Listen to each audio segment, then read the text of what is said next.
La mycose du pied peut toucher la peau et ou l'ongle. On estime que chez 30% des personnes infectées, la mycose touche à la fois la peau et l'ongle. La propagation de la peau à l'ongle, ou vice-versa, a lieu quand la zone initialement touchée n'a pas été rapidement soignée. En effet, la mycose ne guérit pas spontanément. Si elle ne fait pas l'objet d'un traitement antifongique, elle est vouée à s'étendre. La mycose affecte généralement la zone entre les orteils, en particulier entre le 4e et le 5e orteil. On parle de l'intertrigo des orteils. Elle peut aussi se manifester sur la voûte plantaire ou sur la peau du dessus du pied. Ces symptômes comprennent l'apparition de plaques rouges, de fissures et parfois de cloques, ainsi que des démangeaisons.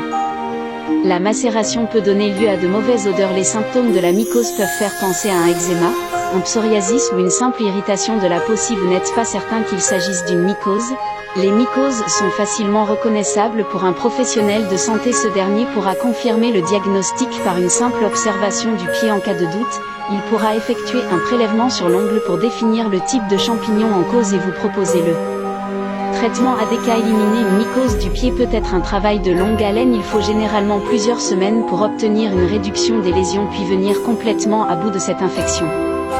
Il est important d'agir dès les premiers signes, notamment pour éviter de contaminer vos proches.